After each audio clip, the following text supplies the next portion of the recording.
जानते हैं कि पिछले कुछ दिनों से अलग अलग राज्य का किसान, चाहे वह हरियाणा का हो, पंजाब का कहें या राजस्थान का कहें, देश के अलग अलग कोनों से आए किसान दिल्ली के बॉर्डर पर जमा होकर एकजुट होकर किसान आंदोलन कर रहे हैं, अपने अधिकार के लिए लड़ रहे हैं। केंद्र सरकार से अपील कर रहे हैं कि उनकी मांगे सुनी जाएं।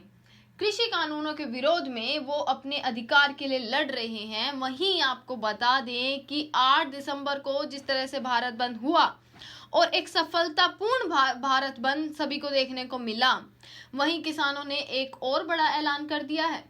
दरअसल किसानों का कहना है कि अब हम अपने आंदोलन को तेज करने जा रहे हैं। तेज यानी कि गंभीर रूप से अब हम आंदोलन को लेंगे, क्योंकि 15 दिन से हमारी मांगे नहीं सुनी गई हैं और हम नहीं चाहते कि केंद्र सरकार इसी प्रकार से हमें पागल बनाती जाए। तो इधर हम अपने आंदोलन को तेज करेंगे।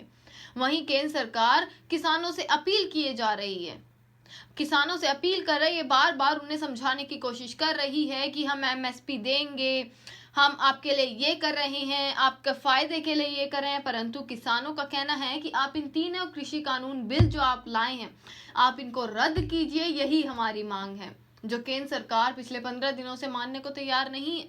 जिसके बाद अब किसान गंभीर रूप से आंदोलन करने का किसानों ने ऐलान कर दिया है।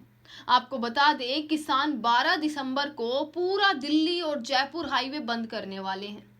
वहीं अडानी अंबानी का जहां नाम आता है, अडानी अंबानी किस प्रकार से मोदी सरकार से जोड़ा जा रहा है, तो बता दें किसान रिलायंस मॉल का भी बहिष्कार करने जा रहे हैं और कहा है कि हम सभी टोल प्लाजा पर अपना कब्जा करेंगे। अब किसान संगठनों ने कहा कि 14 दिसंबर से उनका आंदोलन देशव्यापी होगा और उग्र पैमाने पर होगा। बता दें कि पुलिस द्वारा ठंड में किसानों पर वाटर कैनन से बौछार करने, आंसू गैस के गोले दागने और बैरिकेडिंग के बावजूद हजारों किसान पिछले 2 हफ्ते से बिना रुके आंदोलन कर रहे हैं और तीनों कृषि कानूनों को वापस लेने की मांग कर रहे हैं। और इस आंदोलन में अब तक 5 लोगों की मौत हो चुकी है और इन मौत के बाद भी सरकार किसानों की बात मानने को तैयार नहीं है। लोगों की अलग अलग प्रतिक्रियाएं आ रही हैं, पूरे देश से ही नहीं बल्कि अन्य देशों से भी किसानों के लिए समर्थन जिस प्रकार से बढ़ता जा रहा है, वहीं केंद्र सरकार की जो टेंशन है वो भी बढ़ती जा रही है। परंतु फिर भी केंद्र सरकार कृषि कानून वापस लेने को तैयार नहीं है। आपको बता दें, सरकार अन्नदाताओं से अपील करने जा रही है कि वह नए कानूनों को क्यों रिप्लेस करने के बजाय उसमें संशोधन करने जा रही है।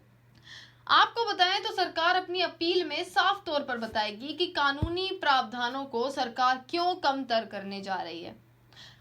सरकार यह भी बताएगी कि वह विवादास्पद कानूनों में संशोधन क्यों ला रही है, जिससे किसान निरस्त करना चाहते हैं।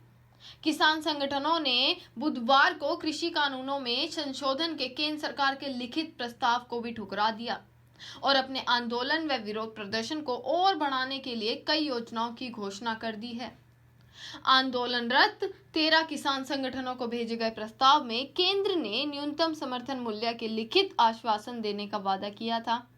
इसके अलावा किसानों का उप विभागीय मजिस्ट्रेट के बजाय विवादों के हल के लिए कोर्ट जाने और बिजली संशोधन बिल को रद्द करने की अनुमति देने का भी प्रस्ताव दिया था, जिसका किसान विरोध कर रहे हैं।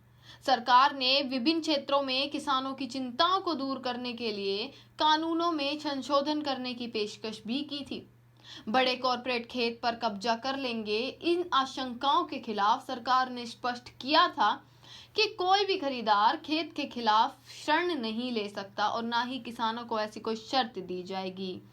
आप जानते हैं, पिछले कुछ दिनों से जिस प्रकार किसान आंदोलन धीरे धीरे बढ़ता जा रहा है, पूरे देश दुनिया में एक गंभीर मुद्दा बनता जा रहा है।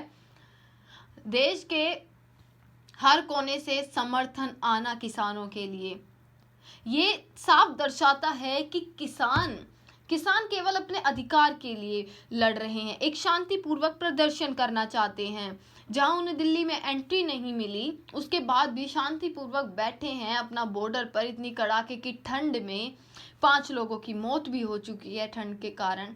सरकार का इन मौतों पर कोई भी रिएक्शन नहीं रहा, उनके परिवार वालों को कोई भी वेतन नहीं दिया जा रहा, कुछ भी नहीं किया जा रहा। क्यों केंद्र सरकार नहीं अब तक समझ पा रही है? यह बात एक सोचने का गंभीर मुद्दा बन जाती है।